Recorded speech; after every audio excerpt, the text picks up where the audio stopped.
your continuing quest to end this curse that has afflicted the land with terrifying rains and lightning storms and all sorts of other stuff that make one's life just into. Yeah. All I see is a black square. I don't think I'm in the combat because I missed last session. Let's get you into the. There you are. I'm gonna roll into initiative while you're there, Mr. Doug. Thank you. Oh, am I dead?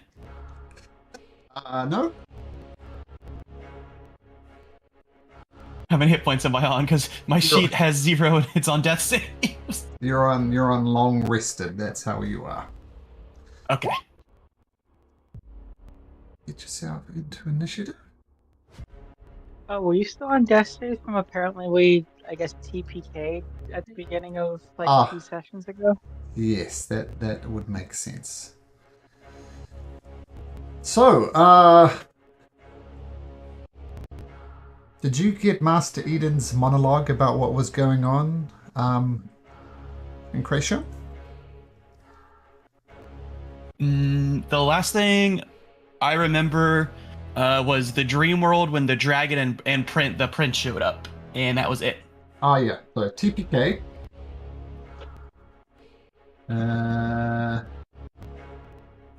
Okay, so the dragon and the Prince Krasner, since they were in a dream state, he didn't really die, but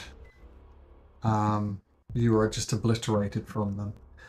And one of the things, oh yeah, but you did hear Master Eden talking about it. Well, let's do a little test then. What are the key takeaways that Master Eden told you guys?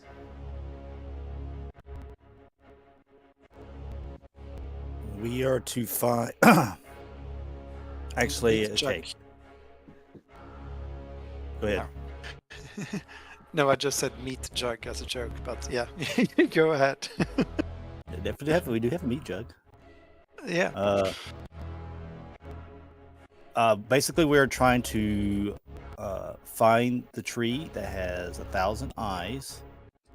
We were to go to a place called the Nest of the Cackling Crows. Is where you are now. That's where we are currently right now, where we had to find the creature, I think, that we are possibly currently fighting. We don't necessarily know for a fact yet. I don't think. There was this stuff. That's when we Is that we the get climb? that is where when we find the tree, I think. Once we get there. Okay. It's a two-part problem. No one knows where the so-called Stride of the Elders is except Frail. So she can get you there, and then once you're there, you say that phrase that was given to you by Master Eden. It's kind of a two-part thing. All right. Yeah. Okay. Now, what is it? I don't remember if you remember the original take from Master Eden about us having to find the matrons of malice. Is that it? Oh, I do have that in my notes. The matrons of malice are the only ones that know a way to remove the curse of the crown. The Bleakmire has been lost to the matrons of Malins, and the Drow of House also to have taken over. Yep. And as another lore quiz, who kidnapped Queen Lyrencia? Blister. The matrons? In the guise of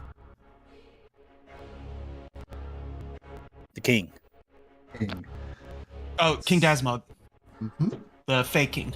It's the fake king, but it wasn't the fake king. It was the matrons of malice who kidnapped Queen Lyrencia. What about Prince Krasner? How's he doing? He's alive. That's interesting. He's alive and a tentacle creature at the moment.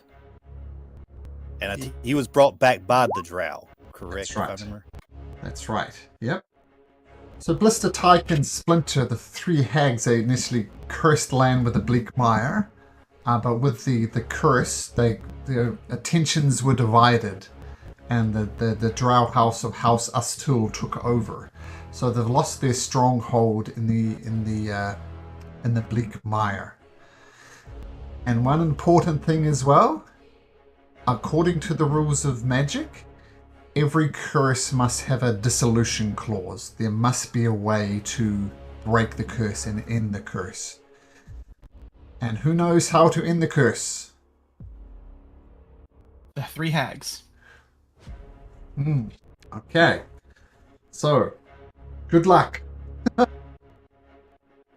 Okay, and so you travel to the Cackling Crows, and this is what you find. If you remember, there were these three massive crows down here. You managed to slip by, but they're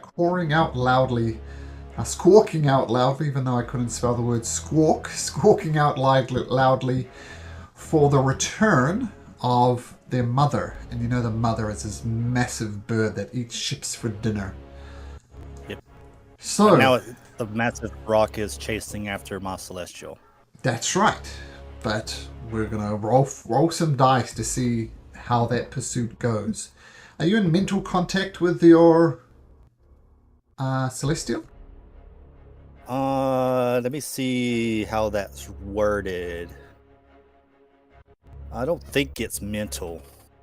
I think it's just I have to be somewhat in the area, but Sure. I'll double check. Yeah. A giant eagle is indeed barely baby size compared to these rock chicks. Absolutely. So at the moment, I'm imagining your celestials. I mean, the rock, the cackling crow, is insanely fast. I know your celestial is fast, but it's not that fast. So imagine them zooming through the mountains, going underneath stuff. The celestial is using its maneuverability to dodging it and Dodging, yeah. going into cave systems and using its maneuverability to get away. But the dice will determine whether the rock catches it or not. Regardless, Vander takes the dodge action. What does Bone do? I suppose he's going to carry on inside. Let's see.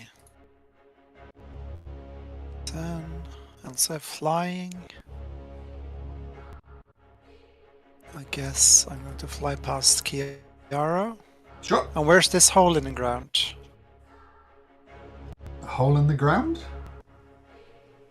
Yeah, remember something those- about a trap Those door. trapdoor. Kiara's over the hole in the ground. Yes, this trap yeah. door. Kiara, you're an eagle at the moment, is that right? Or are you just Kiara?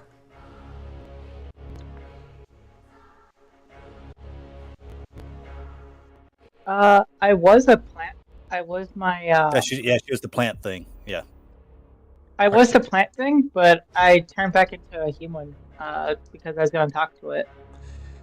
Yes.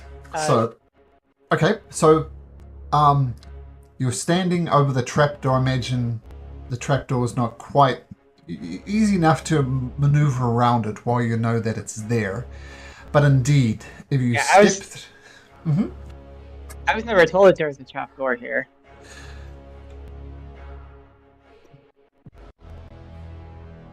How do we I mean, discover- it's been triggered, I think.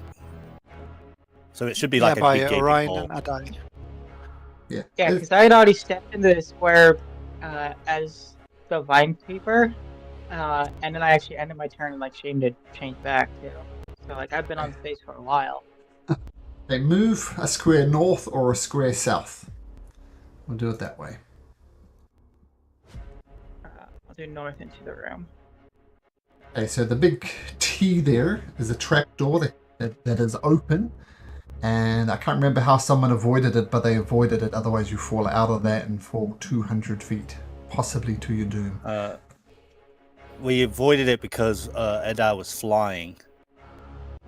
Or had to fly, and then he tricked it. He tripped the wire because he was carrying me. Or I tripped it. Yes, But that's because right. he's carrying me, it triggered the trap, and the bottom came out, which we got fired at, and Edai made his con save in order to keep us from both falling through the hole. Yes, because that sounds right. So there's actually a tripwire that opens a trapdoor. So you triggered the trapdoor, but because you're flying, you're okay. And yes, absolutely a critical con save. Otherwise, you'd have plummeted 200 feet down. Anyway, Evgi, you can see the trapdoor now if you go around the corner. He's going to... Oh, you're flying anyway. So. Yeah, he's flying. So he's going to just fly into the room behind this harpy. And... you free all!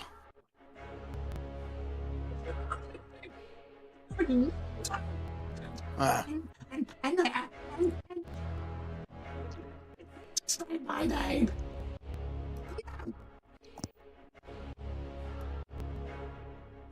I didn't get most of that, Malcolm. Oh, Sorry. She's saying, get out, get out, get out. And how do you know my name? You do not get to say my name.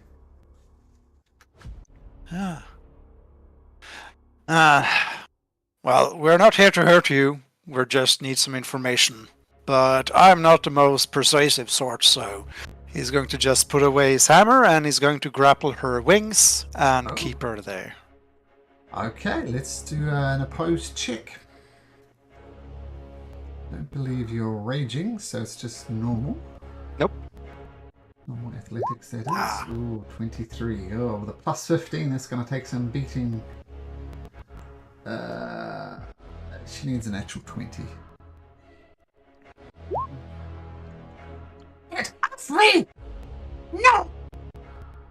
You've got to grapple to No. to 0. Yeah, I'm just going to hold on to her and go, no. You help us. After that, we let you go. We need a tree of many eyes. Oh, what?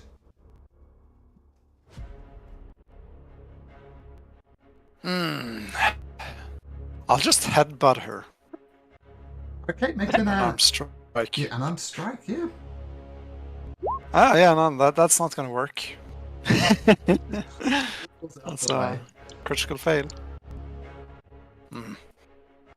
Well, you can't fly away, so yeah, I can stay here for quite a time. And yeah, he's gonna end his turn.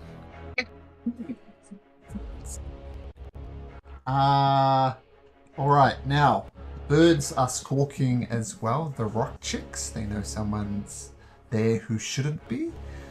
Let's make Incration. Roll me a d20, please. I want to roll low. 13. 13 is low enough. Okay, Adai looks for direction from somebody else because Adai isn't here at the moment. And Cration. Okay, so do I need to go through the door or up top here? I'm kind of Through. This is the way you came in. Down here. Actually, make me a Constitution so up- save, Incration. A Constitution save. okay. Yeah, we came from up here. 7. Yeah, you're poisoned. The as you descended in here, escaping from the cackling crows, you come across just carcasses, bird crap, all sorts of disgusting things. It's just noxious fumes, and you and Vander inhaled, but never inhale. That's the trick. But you're poisoned from the filth that you just came through. Not good. Poison is like my biggest weakness. There's nothing up here. That's the way you came. Oh, I thought the door was pinged the way it came, so I gotta go through the door though. Through the door, yep. And this T is a trap door. It's an open doorway to 200 feet below. I will slide down. Slide down the hole in the ground. Oh, I thought you meant I had to slide down the hole to get into the room that they are. Nope. Oh, okay. I'll bonus action dash and jump over it and get into the room. Is your strength score at least 10? It's 8. Can't make that jump because Kiara's in the way. What you gonna do? I will wait and I will dodge. You could, sure. You could also, of course, have a prepared action where there's a space to jump. You could jump, but sure, absolutely dodge. Frail. Is halted. Yes, she is. I said, get away from me! But you cast Spirit Guardians. That's right, the DM has access to that spell too. And Okay. also... She's halted.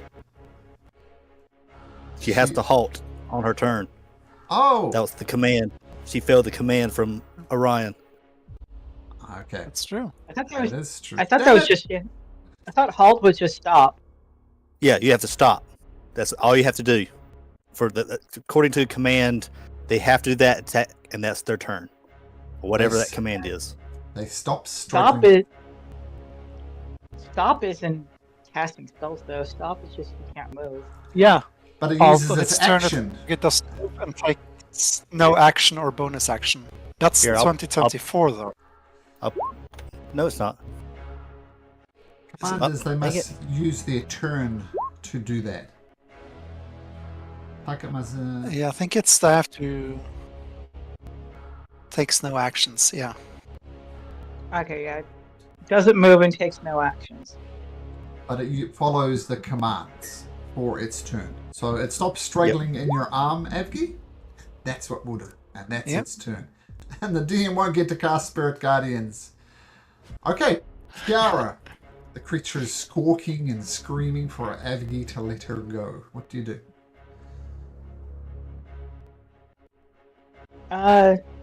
Noticing Encration wants to get into the room too. I'll step forward and to this space.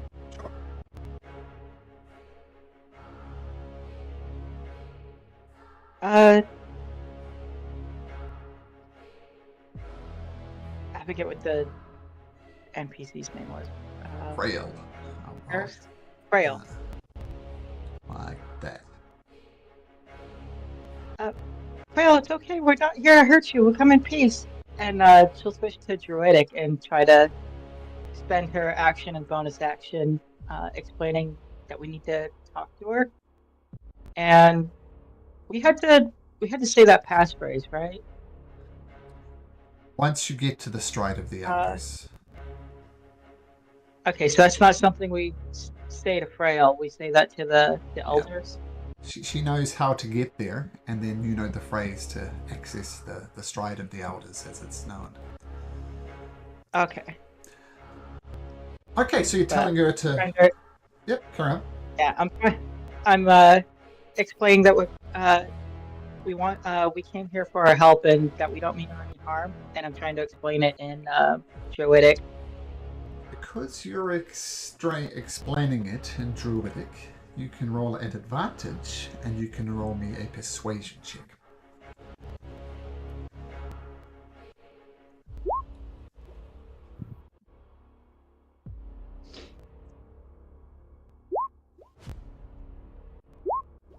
What the hell?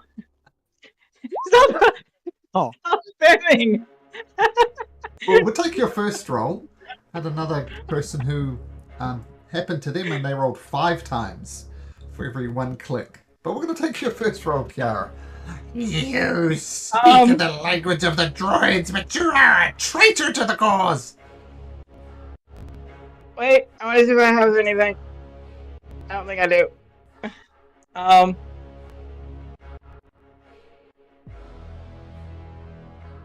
Yeah, sorry, I think I'm flustering. I don't have anything. That was a bad roll. Orion, the creature continues to wriggle in Avgi's bone-like grip? Vice-like grip, that's what I'm Yeah, trying to say. something like that. Orion. Bone like bones. Alrighty. Can I tell if she just seems to be rattled, or is it maybe she's affected by the poison stuff down here?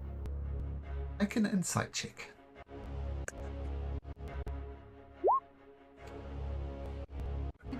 30-20.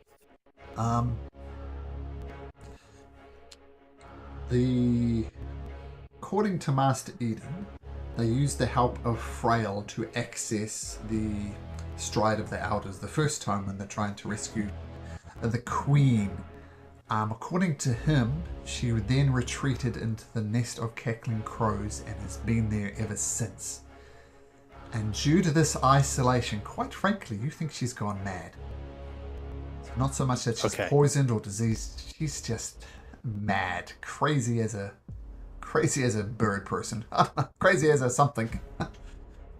So yep, gone insane. Okay, well, let's see.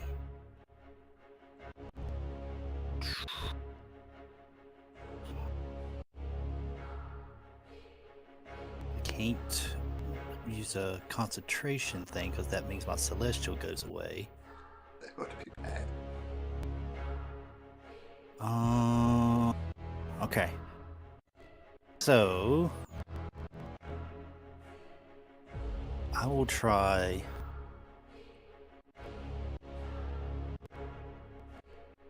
You know what? I'm just going to try it. It may not work. I know it's not necessarily the poison condition, but it may be just temporary madness or something like that. I'm going to rock up to Frail and I'm going to cast Lesser Restoration.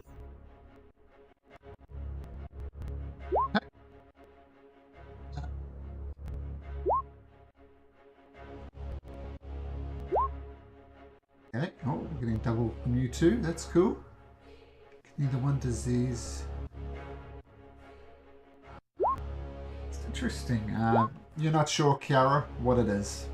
It's definitely odd. You're not sure if it's a beast or not. No, it doesn't actually get a choice, does it? Regardless, you cast a Lesser Restoration on it. She screams and says, "No! Get your hands off me! No, no, no!" And she continues to cackle madly and struggle in the hands of Abgi. Doesn't seem to remove her madness. Okay. Oh well. It was worth a shot. Bonus action. I will Shillelagh. Okay, cool. So Shillelagh pops up. Awesome. Okay. Vander will continue to take the dodge action. I have him vomiting in the corner since he was so affected by it. Evgi. Get off me! Get off me! Let me go, you son of a bitch! I might have. This might be very stupid, and well, let's see how it goes. So Avgi is going to just move her forward towards the trap door, and is going to say, "Shame." She does, but I'm holding them behind her head. She can't use them. Sure. Okay. I'm going to just inch her forward and go, you know, it's fun to fly around like this. I mean, with Adai's magic, I can. With me holding these, though, and he's going to keep pushing her forward, inch by inch, towards the hole. I'm not sure I could just land on top of you and, well, that would sound very, very painful, wouldn't it? He's going to just rage for the vibe of it. Sure. So your idea is, the threat is you're going to hold on to her and you're both going to plummet down together. No, he's going to threaten her to do that, if she doesn't assist him. Yeah, but that's the threat. So you better help us. Yeah. Okay. Make an intimidation check, Abby. Yep. All right. I'll do what you say. Just get me back from here. Pull me back. No, I don't want to fall. I was born to fly.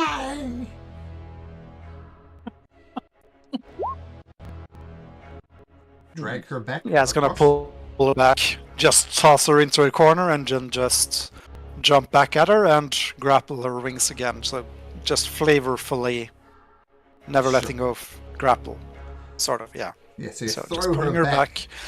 Ah, that's not nice. All right. What is it Well, you you're want not to very know? nice. Ah. Get us to the what was it called? The Stride of Elders, where the Tree of Many Eyes should be, we think.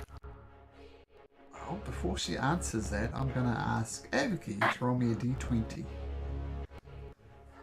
15 is no good. So 1 to 14. No.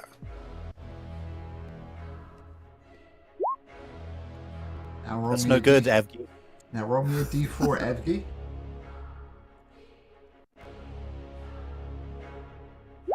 That's good. We'll see. What does that mean? And she says, well, That's what I hope. let me tell you. I will lead you. To where did you say you wanted to go? To Oathbreaker. You see, Oathbreaker is this really big city. It's all the way to the east of here. I could definitely walk you there. Oathbreaker, no problem.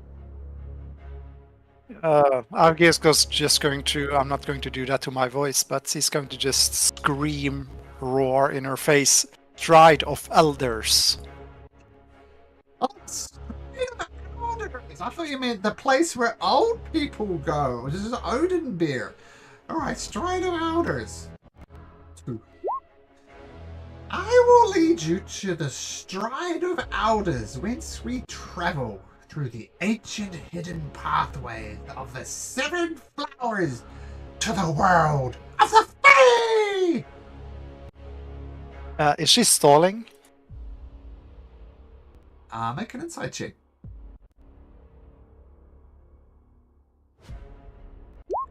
Come to the same conclusion that Orion comes on. She's as mad as a hatter. That was the expression I was looking for. Mad as a hatter.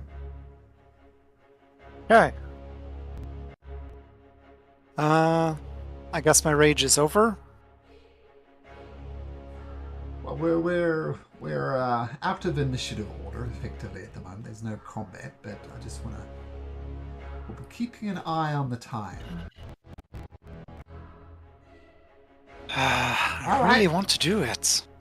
Let me just collect my things, and then we can get going. Now, where did I leave my quill?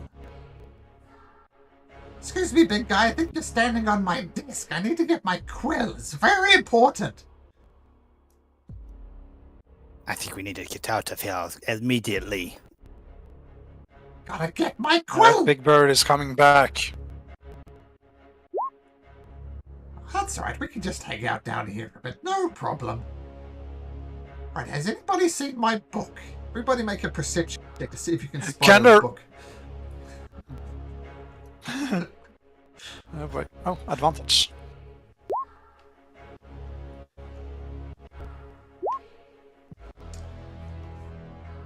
Avgi, in your frustration, you pointed there. It's there right in front of her. Now, where is my book? Meanwhile, I'm going to pick up Vander and bring him into the room and just, carry him on my shoulders as he's puking all over my back. Beautiful. Alright, who's seen my book? Where's my book?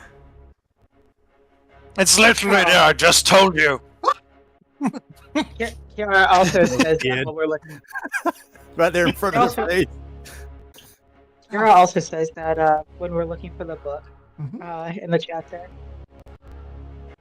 Oh, not a lie, I have you know I'm the proud daughter. Oh, wow, that is something. Here, tell me your story, please. And he grabs a seat. Tell me your story. Can the rock get us in here? Free all.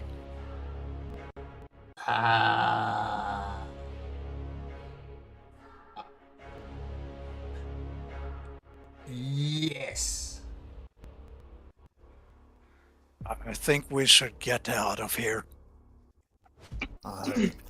Starting to think Geronimo is the best course of order. But my friend here, this gorgeous little gnome girl, she's telling me a story. Please tell me how you, the daughter of the King's Forest Flower Circle. Let's hear it. So she had a book. Just like a scrapbook. Still on the table. Oh, she's got it. She's opening it up and preparing to Ah. take notes of the story Clara is about to tell her.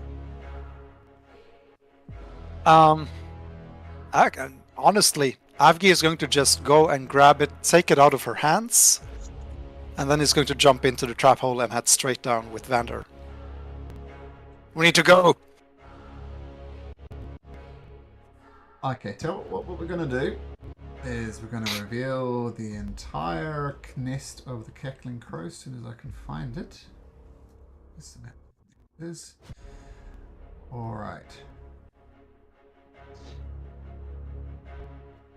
I could turn that off. Boom. And as you descend, it's not really big enough for the map, but there's the cackling crow. Oh, Jesus. Oh my gosh. Oh my god! I could take it. So Evgi and Vander, you jump down the hole, right? And you're Oh, yeah, but flying. first I'm grabbing her. Grabbing her notebook. I'm not waiting for this mad bird to get her senses. If she has notes, I'm taking them and I'm getting out. Is I she think gonna you're go taking notes on my story. Yeah, I'm just napping her book. Yeah. Is she that interested in a book though? Let's leave it to. She probably is, but she's a bit mad. So Avgi, roll a d20.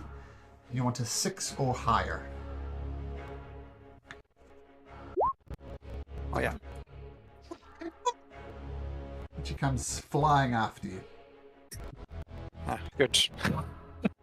The rest of, so Vander, Avgi, and Frail is safe.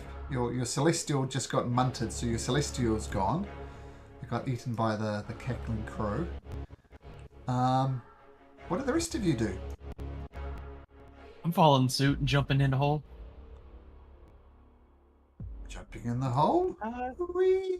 You're in free fall, Christian. I'm gonna see if I can attempt to take on that baby bird form. Otherwise, I'm just gonna take an eagle. It's actually technically a monstrosity, so you can't. Yeah, so watch as she like tries to take the shape of the baby bird rocks upstairs. Doesn't do it, and then turns into an eagle instead, and then flies down the hole. The Adai looks like he has the fly condition on him as well. Orion, Yes, and he come with me. don't have to tell me twice. Oof. Okay, and Kratia, you're the only one free falling. What do you do? And I'm free. I am going to free fall. And when I hit the ground, I am going to use Uncanny Dodge to reduce the damage by half. If I It is like a 200-foot drop. Yep. 500. Superhero landing. Regardless of the, I think the way maximum you can get from falling damage is 20d6. I think that's because you hit like a terminal velocity. That's how I do it. But in Kratia, Some DMs like to ignore it, so. 34. Okay. 34. 34. when an attacker, Superhero landing. when an attacker is the ground an attacker? Your call. Is the ground an attacker? Would you have enough time to use your action to like teleport when you get closer to the ground? Oh, that's true. Do I have enough reaction to bonus action, shift the odds, and teleport safely on the ground? Because it's 120 feet range for that. I think the rules for falling, you fall instantaneously 500 feet. How much does Incration weigh? Probably like a cool 180. 180 in Yeah, kilograms. so yeah, you pop. So yeah, Oh you wait, do probably you need that in kilos? Yeah, you I've probably already need, got it. uh, 81. Oh, okay. You probably need It'd like be a like react- 81 kilos. But Kara, you're trying to talk. What are you trying to say? Yeah, I was gonna say you probably need like a reaction feather fall because I think the rules state you fall instantaneously 500 feet before your round comes up. That's 5.53 seconds of falling. Whee! Yeah, you fall 500 feet around. I'll tell you what. We'll give you a 50-50 chance of timing it just right. Roll a d20 and roll 11 or higher. You're going to survive the fall regardless. Let's real dice this then. Real dice. That's a 19. Okay, so you do a little tuck and roll, and you only take 34 points of damage. All right. So it's interesting. You flew out the bottom of the nest as the cackling crow lands on the nest to tend to her young. You've effectively fallen through here. I think you guys are good. Nice. But as you're descending, Rael says, "Give me back my book!" She tries to wrench it from your hand. And she rolls 15. Still- So athletics check, Abdi, 15 or higher. Oops. Yeah, 24. Yeah, that's 24. Okay, cool. Dice roll didn't come up, but I take your word for it. Oh, there it There it is. goes. Oh, there it is. Oh, yeah. It takes its time, but it gets Yeah, it's a there. bit slow. So you fall, you jump, you fly, you land, and you're back directly under the nest of the cackling crows as the immediate danger has passed. Yeah. Yeah. As I assume Friol is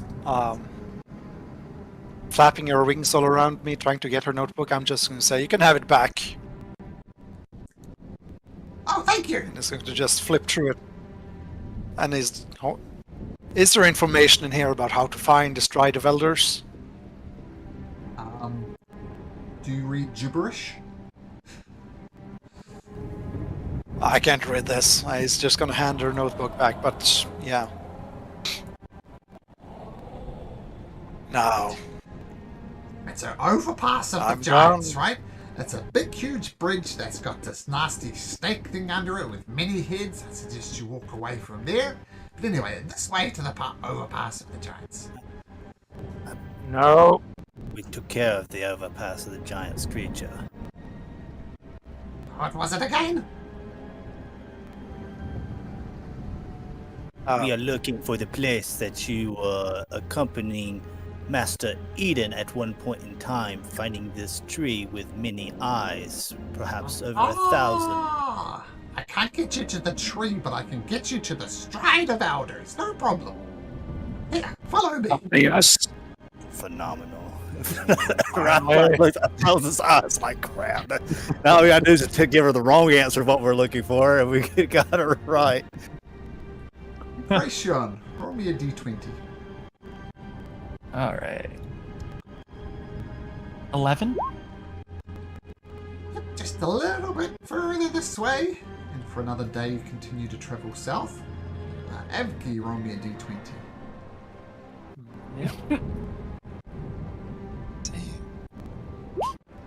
Here comes a little Here it comes. Roll me a Trouble. d100.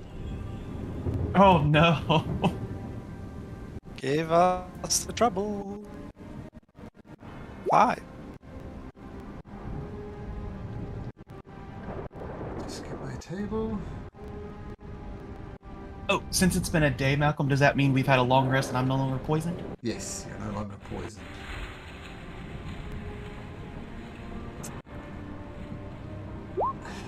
be bad.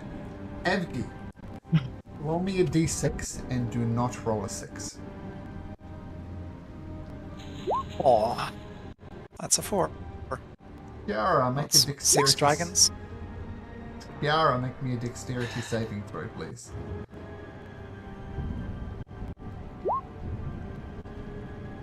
Massive bolt of lightning erupts from the sky. Braille dodges out the way, which is good.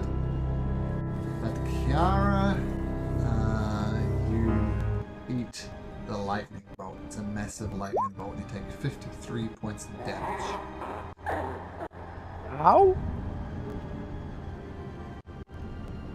Sorry, that I'm knock also you in the out? middle of typing. I was gonna say use the torque, but Nope. yeah. Torques can't. They're not recharged yet. Yeah. So the reason it could have gone bad is it might have hit Frail. She has 27 hit points. So if she failed it and there was one more point there, she'd be dead. And you'd have a problem on your hand.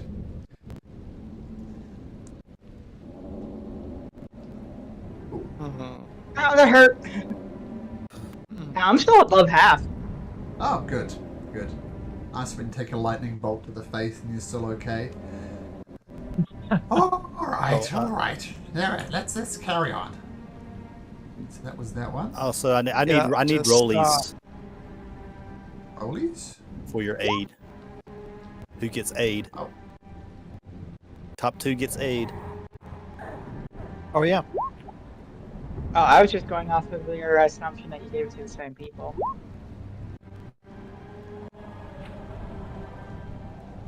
I just do it this way. That way, if we have somebody missing, someone they get the, and it's not always the same people over and over again. Get a chance to redo it. I need to. Just a and D20. since I'm not one of the ones with it. I need to redo my count.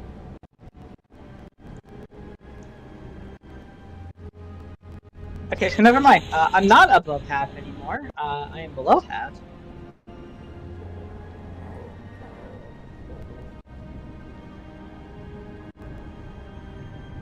Ow. Well, you might be depending on what you roll. Yeah, Oh. roll a d20. It's looking pretty good, actually. Unless you roll a 2 or a 1. I think you're good. I mean, You're depending good. on how I've been rolling tonight. Okay. Evgi and Kiara get the aid spell. Does Yep. Orion get it Yeah. as well? Yep. Okay. Alright. I'm going to need one more d20 roll from Orion. Since everybody rolled their D20, I get to roll a D20 now. Oh no. A d100.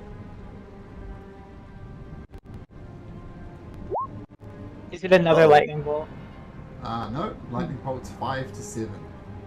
It's very high. Oh, that's interesting.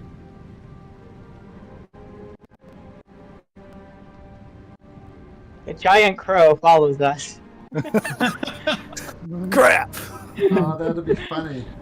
So what happens? I can take it. Actually, uniquely enough, Avi, you rolled a 5, I rolled a 95, so combine our scores, we actually rolled a perfect 100. Oh yeah. Oh, it does. It does. It really does. Yeah, GM, I was just joking. No, cackles in the air is what the thing is called.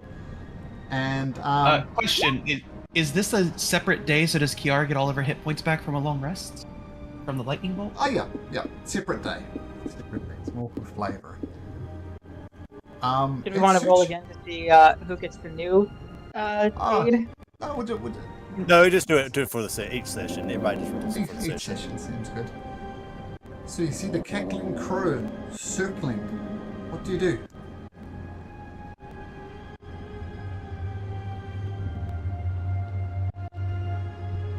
I mean, you can hide. Sure. Well, the buckskin cool. crow is searching for something. Maybe you. Can everybody make me a stealth check, please? Phenomenal. Good. This is a group stealth check. Droplets. If I see this thing, could I cast Enhance Ability? Oh, you see it coming from a mile off, so absolutely. So you can roll at advantage if you like. I am going to cast Enhance Ability at 4th level and target. I can choose 2 other people. I'm going to go ahead and choose Kiara and Avgi and myself, and we will have advantage on Dex checks. So Agni stays an 18. Kiara is a 7, unfortunately, and Orion. At least I'm not in that one. It's an 8. That is true. What's the borderline? Let's see. Incretion's going to cancel out Kiara. And Avgi's pretty good at cancel out. Okay.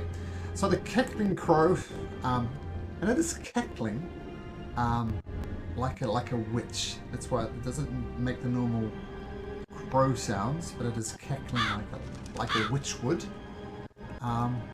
Circles around and disappears out of sight. You avoided the cackling crow. Okay. You push on for the last day, and she takes you to the stride.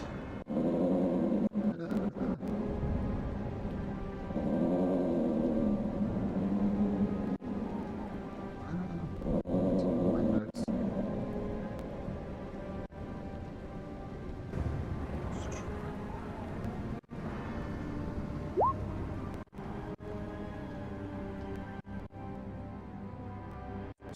The elders, that's good then.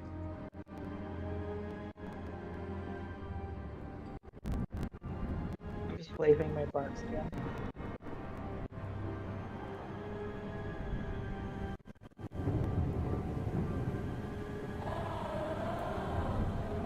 Okay. Oops. So you discover the stride of the elders. Now,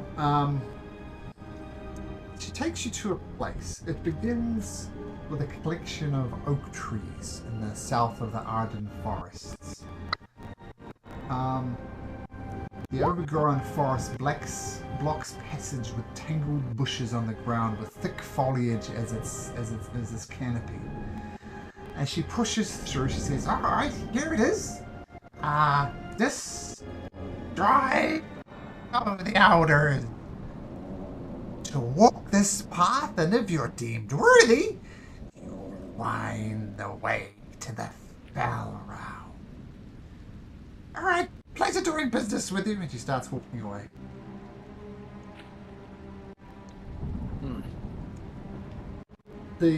So there's a path ahead through thick foliage, but there's also a large stone disc that stands in the center of this clearing. Is decorated with a flower motif, and there's a symbol of 4 elements around, like earth, wind, fire, water. Thank you. I'm on my way. Yes, bye. Kiara, this Where should I is. find you afterwards? We should go to the King's Forest later. I can show you around to all my spots. Look for me in the crow's nest. It's kind of a home.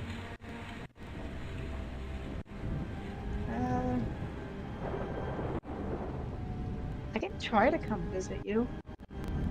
Oh, And then you can come to the I temple. like you. You're nice. And she glares at Bone, not like this big brute. You're quite nice. I like you, yes. King's Forest, you say? Yeah, it's kind of gotten corrupt though with all the sickness going around. But it used to be really pretty and nice. Tell you what, if it becomes pretty and nice again, I'll meet you there. Deal.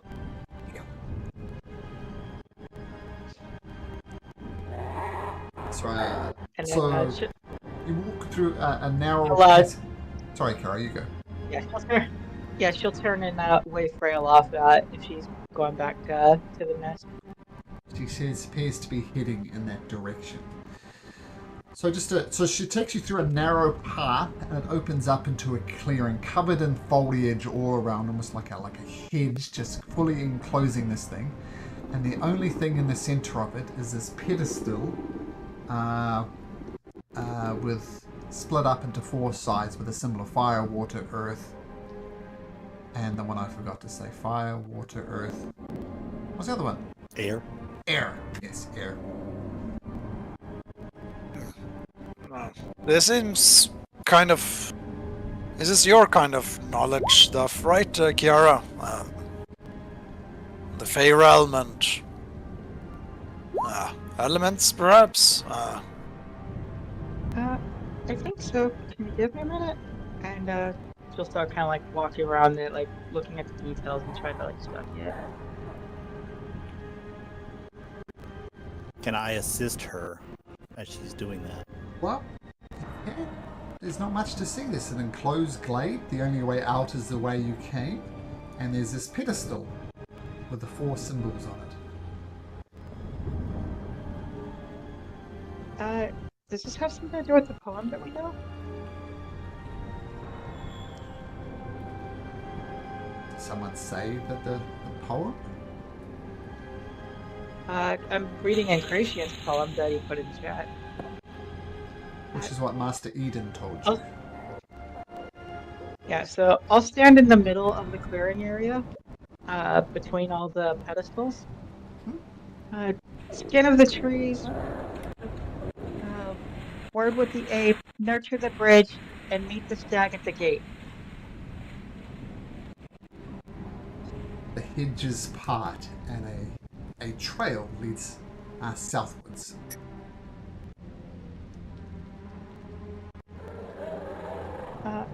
Should be this way, guys. Great. You travel in an approximately southern direction for about an hour. And it opens up into a glade, similar to almost the first place you entered, kind of surrounded by hedges, so it'd be very hard to see from above. It's covered in thick grass. Now, the one you first entered, although there was roots and trees and stuff, this one is nice cut grass almost. And you've seen topiaries, like things carved from hedges to resemble something. Some of them appear to be a bit overgrown, but they're in vaguely humanoid forms. And one looks like a large tiger standing on its hind feet, almost hugging a figure. And if you zoom in on the stride of the Alba's token, it's kind of what it looks like. Tiger and a human.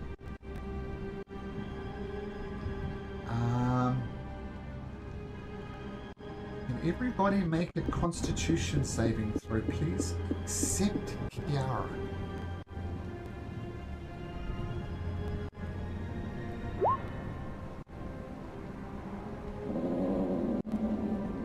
Okay.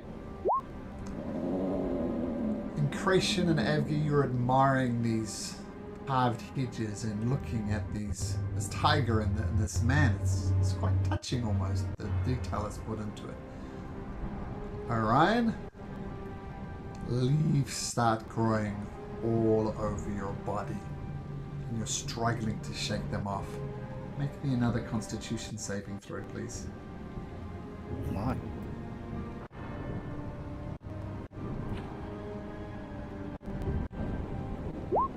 Oh. Yes. So, you get the